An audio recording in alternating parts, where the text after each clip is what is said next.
Batasnya kemarin ya. Batasannya. Bismillah. Khalas. Bismillahirrahmanirrahim. Assalamualaikum warahmatullahi wabarakatuh. Alhamdulillahi wa kafa. Wassalatu wassalam ala nabiyil mustafa wa ala alihi wa ashabihi wa man bihudahu muhtada, amma ba'd. Kaifa halukunna jami'an ayyuhat talibat.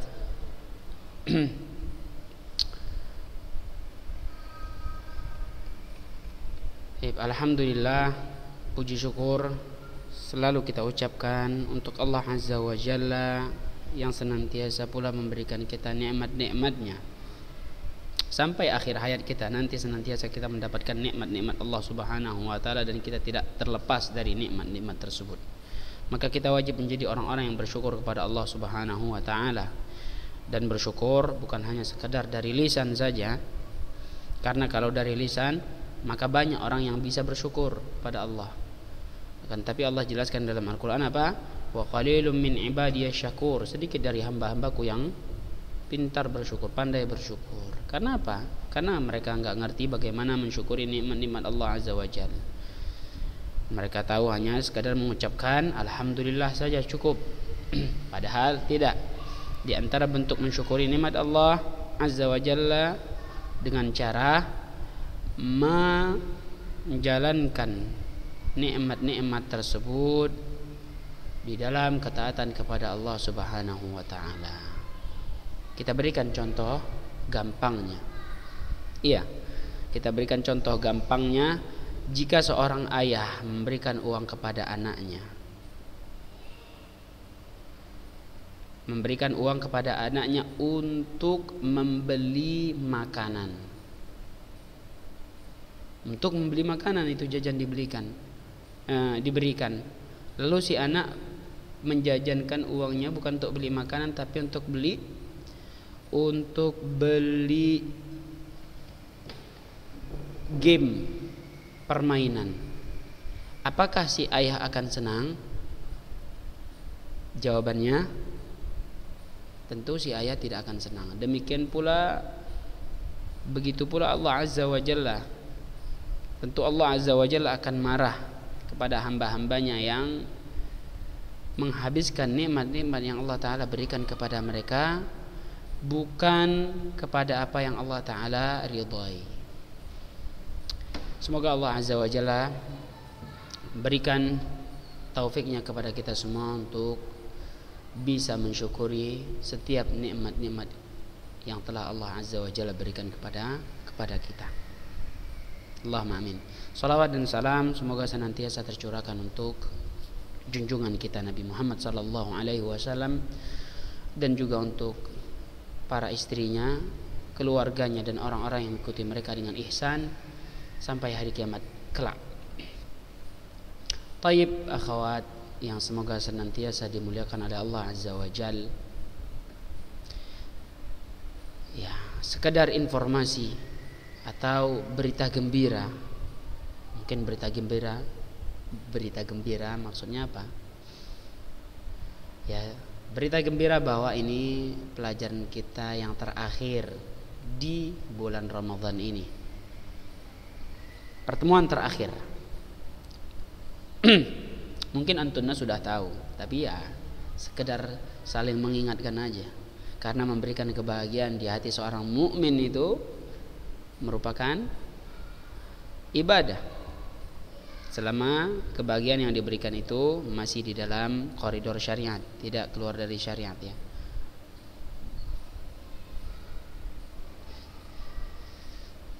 Sebagaimana ada pepatah mengatakan as-sa'id man as'adan nas. Bukan, atau kalimat yang benarnya as'adun nas man as'adan nas.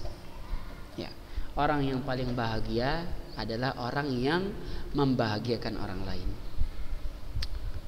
Ya. Baik. Jadi karena ini merupakan pertemuan terakhir dan berita gembira pertama sudah Ustaz sampaikan bahwa ini pertemuan kita terakhir. Berita gembira berikutnya adalah karena ini pertemuan terakhir, maka Ustadz enggak melanjutkan pelajaran. Lalu ngapain kita? Ustadz ingin kita murojaah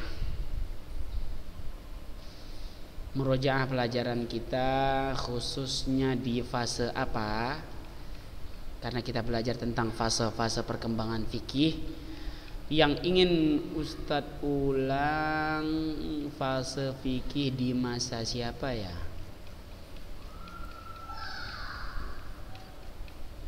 Fase fikih di masa Ustadz terasa di masa kibarut tabi'in, sigharus sahabah wa kibarut tabi'in.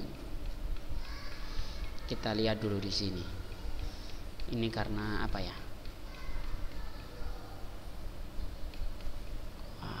Lama ini.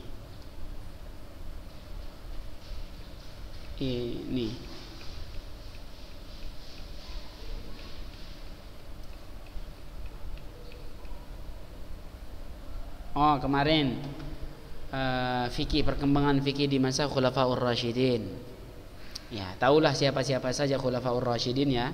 Enggak mungkin kelas 11 enggak tahu siapa-siapa saja Khulafaur Rasyidin. Itu rentang waktunya dari tahun 11 sampai tahun 40 Hijriah. Ini rentang waktu perkembangan fikih di masa Khulafaur Rasyidin. Bagaimana perkembangan fikih di masa ini? Siapa yang tahu?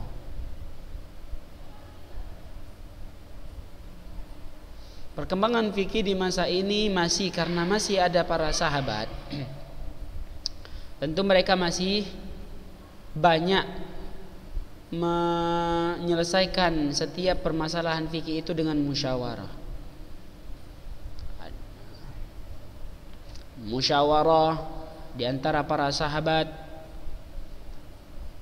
Kemudian bukan hanya sekedar itu saja, mereka akan mencocokkan masalah yang terjadi di masa itu dengan yang terjadi di masa Rasulullah. Atau kalau tidak, mereka memahami maksud-maksud, tujuan-tujuan dari nas Al-Quran maupun Sunnah, kemudian mereka berijtihad atas dasar memperhatikan maslahat dan mafsadat. Kurang lebih seperti itu.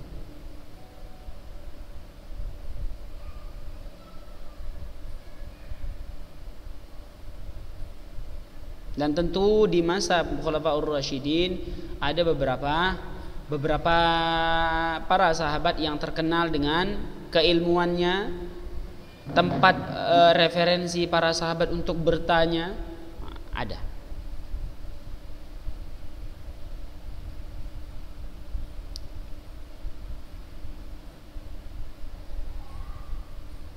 Jadi di antara keistimewaan masa ini di dalam perkembangan fikih, bahwa masa Khulafaur Rasyidin inilah mulai diletakkan batu pertama untuk beristimbat, mengambil kesimpulan dari hukum syariat.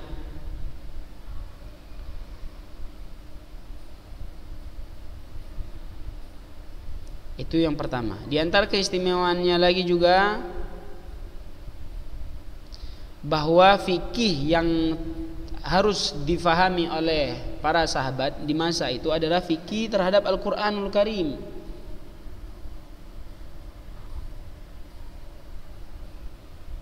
Jadi mereka berusaha, semangat mereka itu untuk memahami Al-Quran.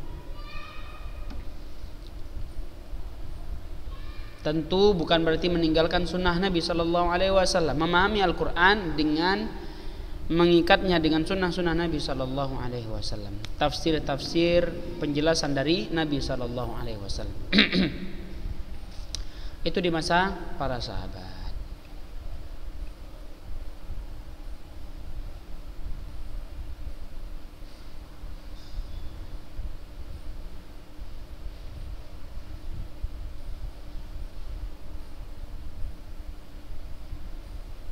Dan di antara apa namanya,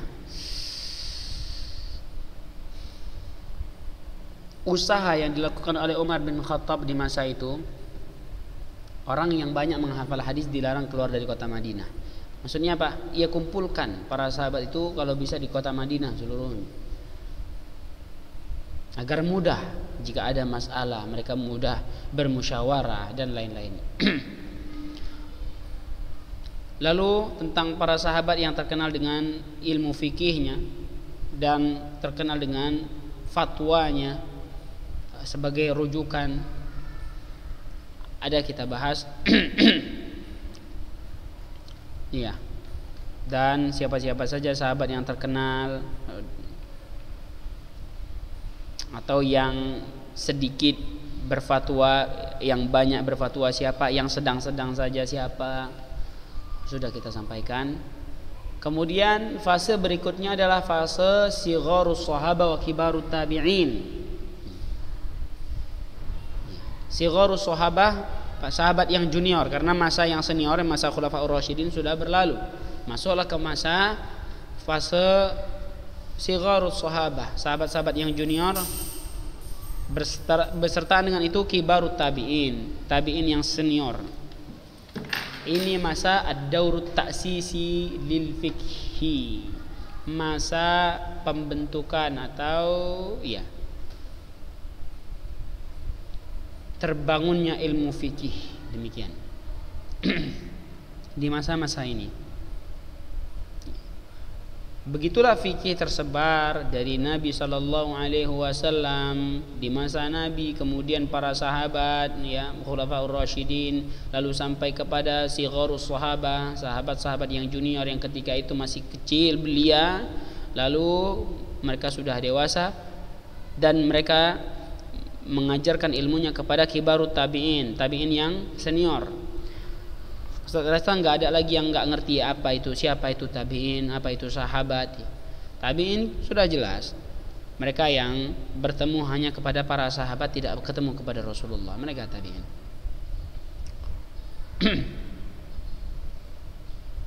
Dan mereka beriman kepada Nabi sallallahu alaihi wasallam hingga akhir hayat mereka. Itulah tabi'in. Ada pula lain, istilah lain, ada nama al-mukhadramun. Ada al-mukhadramun, siapa mereka? Mereka yang hidup di masa Rasulullah, namun tidak bertemu dengan Rasulullah sallallahu alaihi wasallam. Yang mereka ketemu hanya dengan para sahabat saja. Ini namanya mukhadramun. Dalam ilmu mustalah ada dipelajari. Siapa-siapa saja ini kibarut tabi'in yang mengambil ilmu dari sigharus sahabah.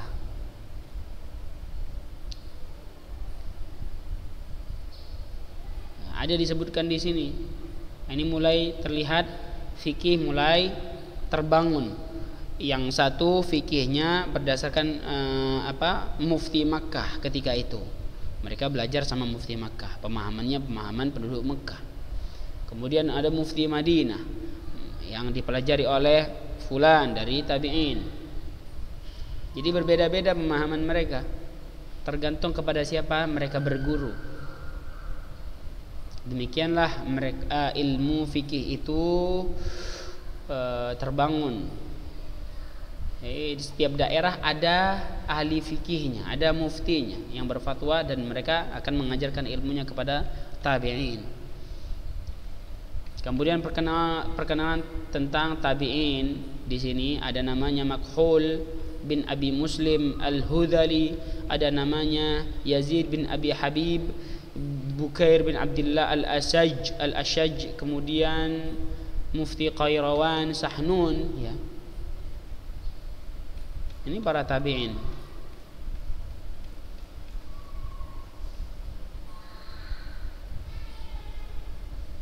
Lalu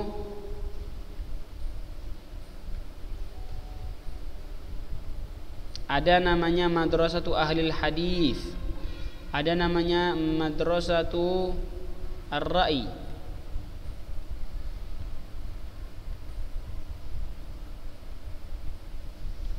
Iya. Siapa itu madrasah ahlul hadis? Mereka adalah yang setiap fatwa-fatwanya itu tidak boleh keluar dari hadis Nabi sallallahu alaihi wasallam. Adapun yang madrasah ahlur ra'yi yaitu di Kufah, karena keterbatasan hadis yang sampai kepada mereka karena jauh ya dari kota Nabi Madinah atau Mekah sampai ke Irak, ketika itu belum ada pesawat, ini jauh jarangnya, sangat jauh. Jadi keterbatasan hadis, maka mereka banyak mengambil istinbat, kesimpulan, banyak berijtihad atas tentu dengan ilmu yang mereka miliki yang tidak keluar dari koridor syariat.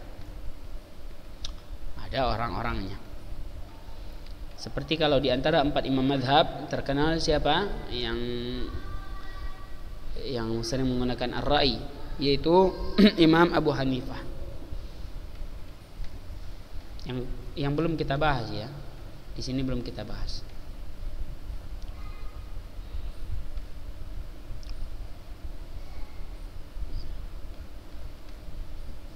Kemudian nama-nama ulama di sini, para tabi'in di berbagai daerah yang sudah kita baca nama mereka satu-satu minimal. Adapun biografinya antum boleh baca sendiri. Kemudian fase apa lagi? Fikih di masa al-a'immatul mujtahidin, para imam-imam mujtahidin yang di antara mereka ada yang tabi'in, ada yang atba'ut tabi'in, murid tabi'in, berguru kepada tabi'in. Di antaranya juga ada al-a'immatul arba'ah, Imam Abu Hanifah, Imam Malik, Imam Syafi'i, Imam Ahmad. Tapi pembahasan tentang mereka berempat tersendiri daripada al-a'immatul mujtahidin di sini ya. Siapa-siapa saja mereka, ada nama-namanya di bawah yang sudah kita bacakan. Dan ini di masa a'immatul mujtahidin, ini adalah fase pematangan dan penyempurnaan ilmu fikih tersebut. Pematangan dan kesempurnaan ilmu fikih. Dan di masa ini juga fikih itu bagaikan viral. Kenapa viral? Karena di antara sebabnya pemimpin memberikan kucuran dana untuk itu. Jadi mudah dan pesat perkembangannya. Kucuran dana kemana Ustadz? Korupsi atau apa segala macam atau sogokan? Enggak. Kucuran dananya untuk ahli ilmu, untuk ahli fikih. Setiap majelis yang dibuat ada dananya, mudah. Dan juga halaqah ilmu yang berdebat, berdiskusi tentang ilmu fikih itu banyak di sana di masa ini. Lalu mulai pula ada perkembangan percetakan ilmu tafsir, ilmu hadis, ilmu fikih mulai dicetak di sebuah lembaran-lembaran dan lain-lainnya. Itu kurang lebih bentuk perkembangan fikih. Dan insyaallah kalau kita diberikan kesempatan untuk bertemu lagi, kita akan lanjutkan pembahasannya tentang al-a'immatul arba'ah ya. Karena itu terakhir pembahasan kita. Al-a'immatul arba'ah yaitu Imam Abu Hanifah, Imam Malik, Imam Syafi'i, Imam Ahmad rahimahumullahu ta'ala. Sampai di sini ada yang mau bertanya?